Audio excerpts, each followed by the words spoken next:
So we have finished one process out of the 7 processes in integration management. The next one is about the project planning. So once the project has been initiated through the charter, while we also have to do the identification of stakeholders at the same time, after that we can begin the planning. So we'll cover the stakeholder process on day 4, the identification process, but we'll move on to planning, project planning. This is the master project plan. Yeah. Thank you, organizers, for the recording. So this is about creating the master project plan, and therefore it has to work in conjunction with other planning processes. This is one of the 24 planning processes. So this single one has to link up with the remaining 23 planning processes. Only then this process can be considered as completed. And as you now can see, as you have seen for the project charter, there is an ITTO diagram, input, tools, techniques, and outputs diagram for every process. So we'll see a similar one here also.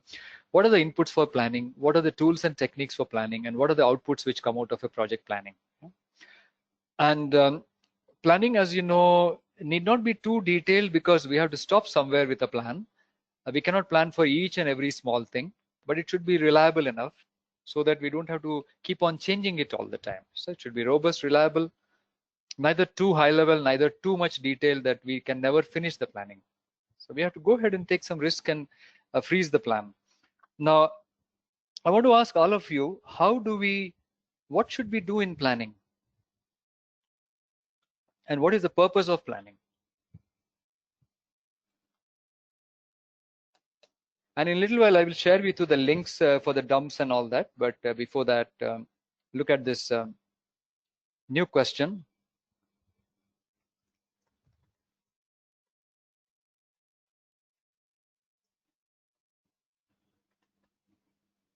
This is the question: what is the purpose of planning and what should be part of the plan? What all can be planned? So the first part is simple. Why do we need to plan? It should be simple, but the more important is this one. What should be included? And I'm going to read your responses from the people. Thank you.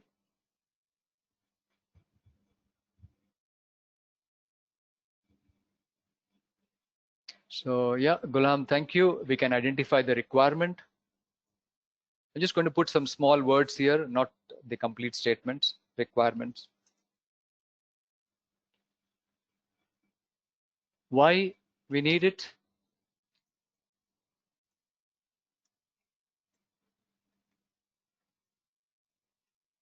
Yeah, so work is understood.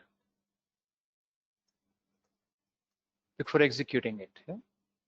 And what should be included? Requirements. And I've got inputs from a lot of people. Thank you.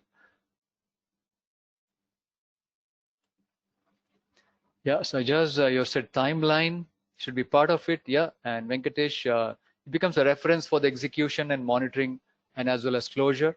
And Sudarshan, you have said identifying specific resources. Kamal, you have said the purpose is to foresee or predict as many dangers and problems as possible. Yeah, there should be some kind of risk management planning. Nadeem, thank you also. It will help to execute the project in more systematic way and will avoid unnecessary problems. And Rajesh also, proper plan will reduce cost. So I got so much, right? If you do proper planning, the cost can be optimized, made favorable. Very good.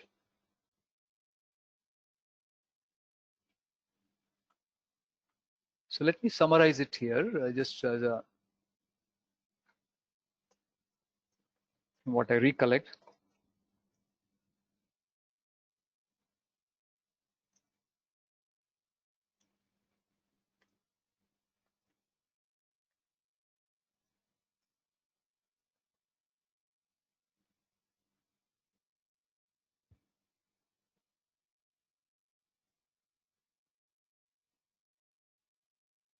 Risks was there, and systematic way, risks. Yeah.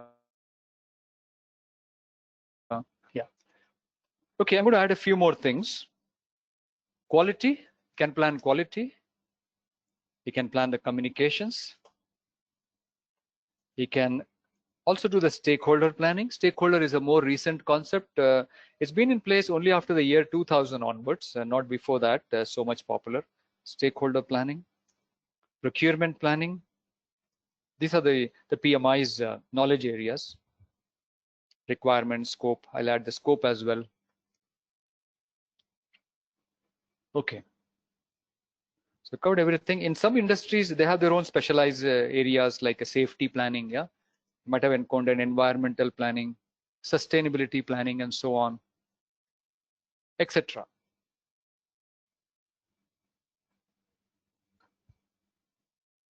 And Rajesh, you also mentioned that it's the best result.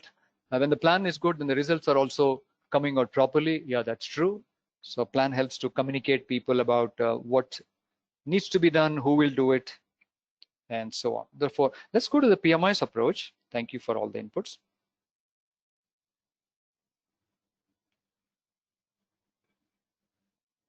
Planning, now that we have the project charter. So project charter can be an input. Though it is not shown here, we can have something wrong here actually. There's a mistake. There's a mistake here.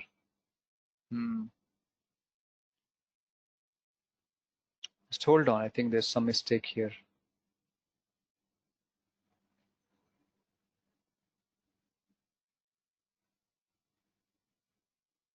I'm going to make a note of the mistake. Please ignore this slide, what I'm showing you. I didn't realize there was a mistake here. During the coloring, I think the mistake is cropped up. So let's look at the inputs of the project management planning. The project charter would have been created. Therefore, that's a key input, high-level input about the overall timeline expectation, the cost expectation, and the project objectives, the high-level scope. And it actually relies on other planning outputs. It may require the estimates, it may require the agreements on the scope, the cost and timeline. It may require the risk management plan as an input, quality management plan as an input. So there are several subsidiary plans which may be inputs to the master project plan. Because here we are trying to create the master project plan. So that's what is the key message here. What is a baseline? A question to all of you. What is a baseline?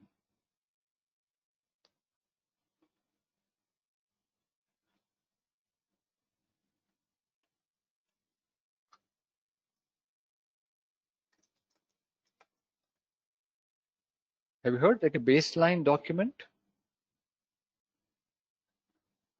In PMI, we have three baselines: scope, cost, and schedule.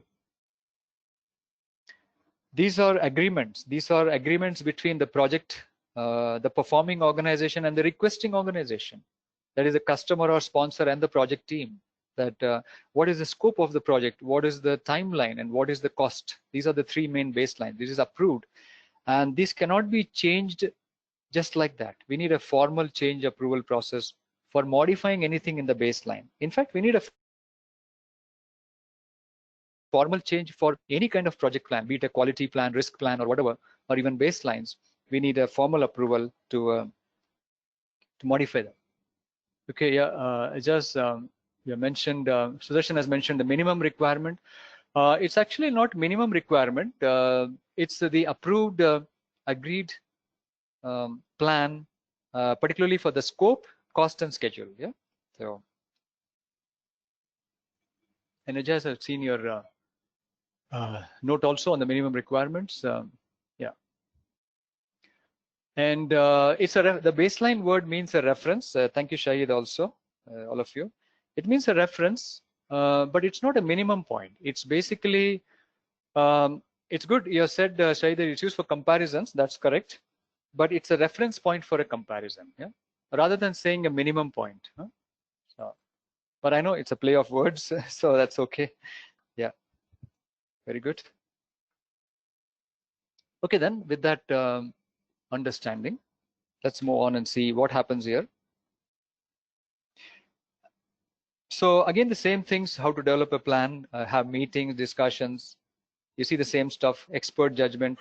Use the expertise of the organization, external consultants also. Brainstorm, informal discussions with no output really. Formal workshops, facilitation is at the bottom. Meeting logistics, meetings themselves, planning meetings. and conflicts can happen during meetings. They need to be addressed. Checklists is a new thing here. Some of you might have used planning checklists. So like a questionnaire for planning, a list of maybe 50, let's say 20 questions to be answered to complete the planning. Yeah? Did we plan the estimates? Did we plan the procurement aspects? Did we plan the commercial aspects and so on? You could have a checklist.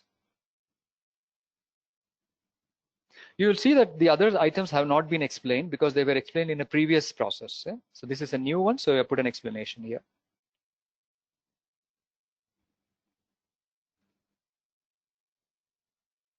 Now comes the bigger picture based on some of the inputs what you people mentioned, that there are different types of plans. So I switched to another, yeah. Venkatesh, I noted your chat, thank you. I just changed the slide just now. Thank you. So you see, this is the actual planning output. It can be a single document or a collection of documents. In many cases, there may be no documents. I've sometimes been in projects in some companies where there are no documents. If you worked in an agile, you know from the Agile Manifesto, working software is more important than documentation, particularly in software. But yes, the PMI approach is that we need several things here. So the project management plan, also called PMP, that's the acronym PMP here, is made up of three things. There are subsidiary plans, baselines, and additional components. Look at the baselines: scope baseline, cost baseline, and schedule baseline. These are the three baselines below. Yeah, this is an agreed scope of the project. This is the agreed time cost of the project. Cost, not the total cost only. We have to show the cost breakdown also. This is not just the timeline, the total timeline, but the timeline breakdown as well should be detailed and agreed. We look at how to create the scope, cost, and schedule baseline. Today we're going to end up creating the scope baseline. Tomorrow we'll go into cost and schedule baseline. But before we create the baselines, we need to have general guidelines. How should cost be managed? How should scope be managed? How should schedule be managed? So you have the management plans. How should the requirements be managed? Meaning, example, how can requirements be collected? In what format do we keep the requirements? Is there a template for the requirements collection? So those are the philosophies explained in all these documents: cost, scope, schedule, requirements, quality, resource, communication, risk, procurement, stakeholder. Can you think about, for example, in resource management plan, what would be documented? Actually, we are going to look at each item in detail as we move through other chapters. When you do the scope chapter, we look at what the scope management plan is. When we go to schedule chapter, we look at what schedule management plan is, and so on. But since we are in integration management, still a question for you. What do you think should be included in scope management plan? I was telling you how the scope will be managed, should be documented. But what does it mean? How the scope will be managed? What should be as part of the scope management plan? Because we have the scope baseline. So what is the difference between scope baseline and scope management plan? What is the difference between cost baseline and cost management plan? Schedule baseline, schedule management plan, they are not the same. In your own environment, you may use other terms. So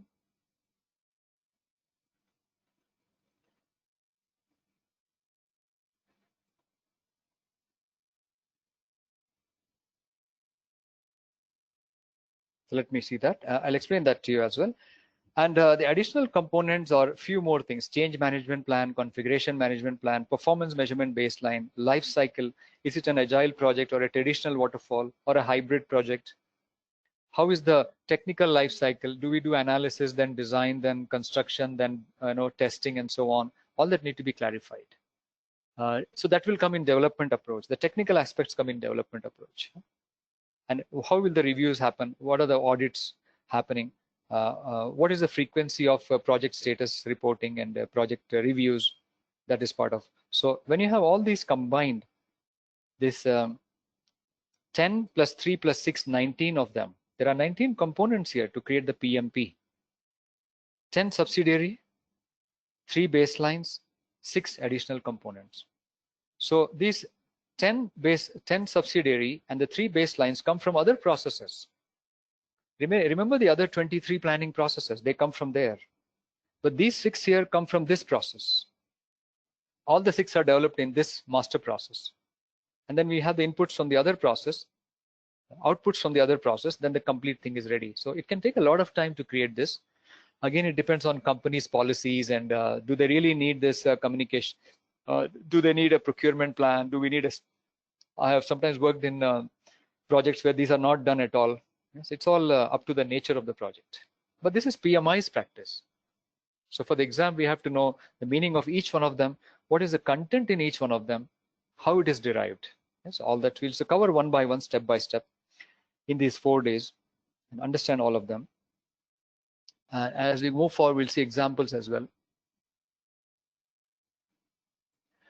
And there's a question from Venkatesh. Additional components also has performance measurement baseline, but baselines itself covers all the baselines. Is that redundant error? It's not like that. In fact, we have 3 main baselines, and performance measurement baseline is a combination of the 3 baselines. It combines all the 3 into one.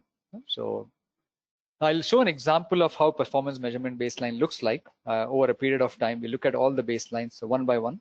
So, but it is correct that this is okay. Okay, so with that, let's go a little more deeper into this planning part so that you have more clarity.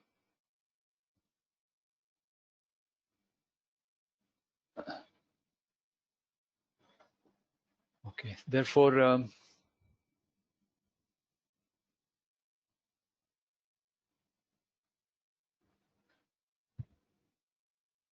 the first thing is to look at a planning checklist. Based on your own industry, you might have used your own checklist. This is a partial planning checklist for a project. This is a checklist only for the contractual and commercial aspects, maybe project budgeting related or commercial aspects. So look at how large a checklist can become. There could be a checklist like this for the timelines, for the risk aspects, for the procurement part, for the quality part, for the resources part, for the stakeholder, for the communications, for the schedule, and so on. So all these things can help in making sure that the plan is really good, it is complete.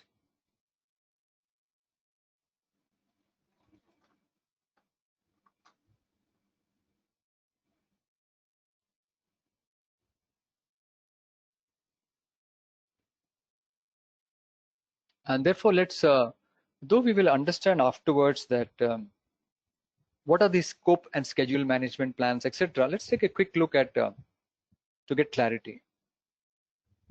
Eventually, we do need the baselines. Yeah, we need reference agreements, agreed baselines for scope, cost, and schedule. What is the timeline, cost, and scope? But to arrive at that, we need the guidance. Generally, these management plans should be available from the PMO office. They may have guidelines on how to create plans.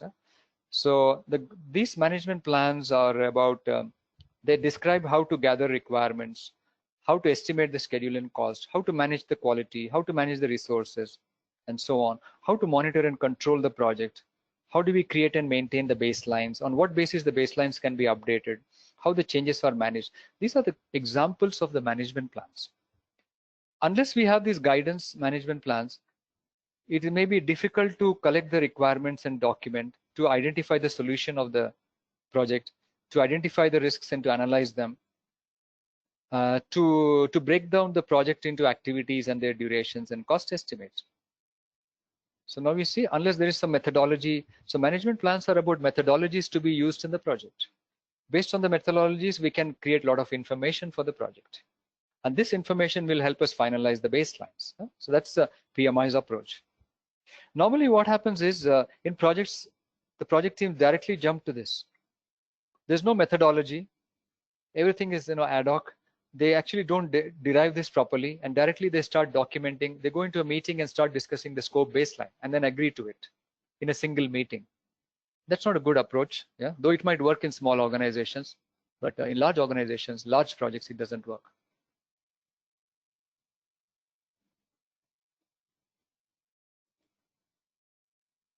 Okay, so that's example of management plans. And we look at eventually how does a scope management plan look like? How does a risk management plan look like? So a risk management plan is not the same as identified risks. Identified risks are in a risk register. Analyze risks are in a risk register. But how to identify, how to risk management plan? See, so that's the going one step up. It's a more mature approach. Okay, and with that, so we look at all of these one by one, the different management plans, what we have, and particularly the change management plan. We look at that afterwards. And let me see what else can I show you here. Just give me a moment.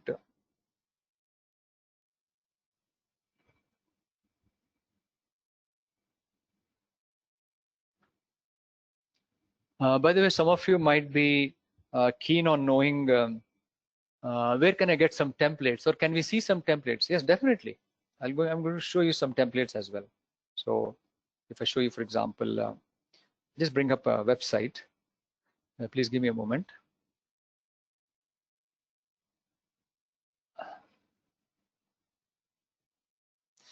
And please make a note of this.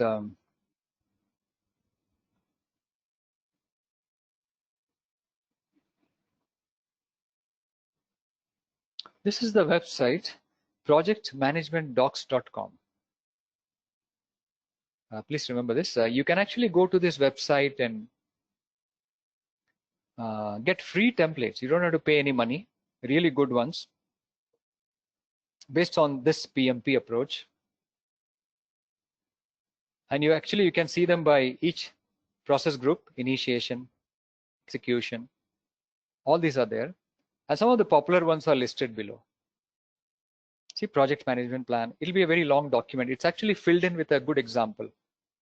I'll begin to show you some of them eventually. I actually shown you business case and project charter, some simple ones which I prepared, but you will get some even better ones in these examples, much elaborate documents for real use.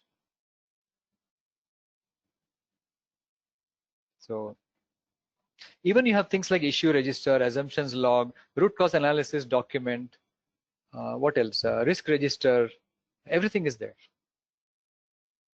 So it's an excellent site.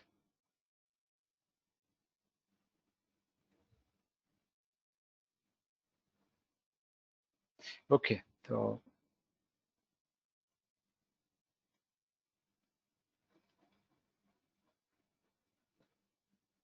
there was a question on what is a performance measurement baseline. How is it different from a scope baseline, cost baseline, schedule baseline?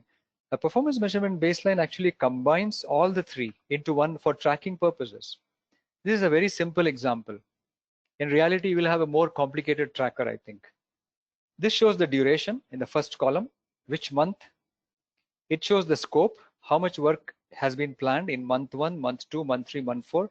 I kept a very simple example. In reality, you may use some other ways for planning or measuring.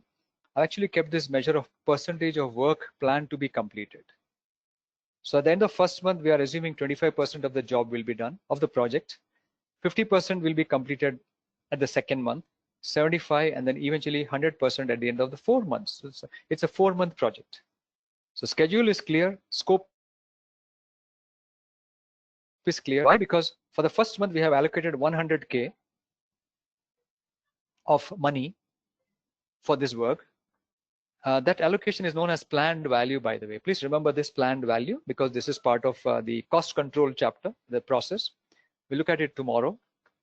100K has been reserved for this first month, for this 25% of the task, of the project. Second month, another 100K added. Third month, another 100 and another 100. Total 400K is the budget. So very clearly, we know now, if you want to track the progress, you may, let's say you're at the end of month 2, then you would expect your people to have finished 50% of the project deliverables. But if they tell you that they are done only 40%, then they are behind schedule. If they tell you that they are at 65%, then they are ahead of schedule. So that's the use of this performance measurement baseline. Again, you have to ask them, let's say a person comes and says, yes, we have good news. We have finished 50% of the job. We are on target. Then you need to ask them, how much money did you spend? They will say, let's say 300 or 250, let's say. But the budgeted amount was 200. How come they spent 250? Which means they are over budget. So this tracker is really good. In one shot, it tells you this is the planned one, but when you look at the actual work performed and you compare that with the planned one, you can immediately figure out, is the project ahead of schedule, on schedule, behind schedule, and is it above the budget or under the budget or on budget? So planned value, therefore we have actual cost. So actual cost is 250, planned cost is 200. And if they finished only 25%, then earned value is 100. Let's say they said, sorry, at the end of second month, we are very slow. We're done only 25% of the job, not 50%, which means they're delivered only. So this becomes the earned value. This was the planned value. And the actual cost is 250. So three numbers, 200 planned, 100 delivered, 250 spent. So it's really bad. Behind schedule, above cost. So we look at this concept on tomorrow in cost control and schedule control, and not today. We're just giving a flavor actually of the, and look at it a little bit more in a little while. Yeah, after our next break, we'll come back and see all that. Any basic questions on that? I think we have got some comments here. Yes, I think I might have covered Ajaz's question. What if it is over budget? Yes. So that's a good point there. So the actual cost was above the planned cost. That means it's over budget. Yeah. And the question there from Ajaz is, do we need to lower our budget during the next month? Next month. So who knows? A decision would have to be taken. Maybe tighter control on the budget is required. If too much money is being spent, they might control the sponsor will control or tighten it. If there is enough of money available, they will say, okay, no worries, I have more money with me, please use it. And normally that doesn't happen. Yeah. So the option is tightening the budgets. And yes, the lowering the budget, they may not lower the original budget, but what happens unfortunately is the budget will get lowered for the other tasks. Let's say it's a simple project with two tasks. You are doing one task, I'm doing another task, and each one of us got 50% of the money. So I have like 1 million, you have another 1 million, total 2 million. And to finish my task, I have spent 1.5 million. Then you are left with only 500,000, so which is not fair. So, and that is the real challenge in project. When one team uses more than allocated, then what is left to the other team? So as over budget problem happens, there is less and less money available to complete the remaining tasks in the project. Therefore, budget becomes an important area for tracking. So as it becomes unfair, yes. So that's the answer to Ajaz's question. And I've seen Mohammed's comment also. And the Ajaz's question is it not possible to lower the budget? It is always possible. If the company is going through some difficulty, they may suddenly lower the budget. So, but what happens to the remaining tasks? Some tasks has overused the budget, so the remaining will automatically get less. So how do they cope up with that? They automatically have a lower budget then. Yeah, so that's the situation. The sponsor and the PM have to discuss together on what to do. That's why sometimes sponsor will ask for very detailed cost reports. They may want to know even a small deviation, and approval need to be taken for even small deviations in advance for likely deviations. Some of you might have heard about tolerance levels. Tolerances are set in projects.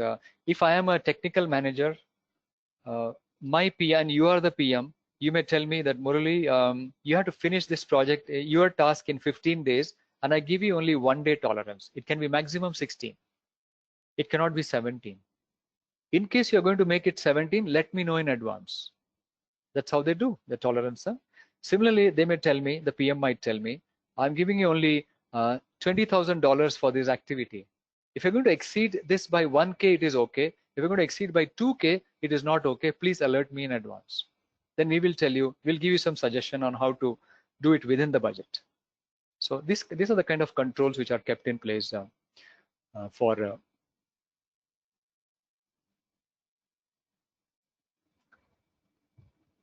by the way, in that example, the question is in the budget in this example is $1,000. Actually, it is 1,000K. Let me just show that.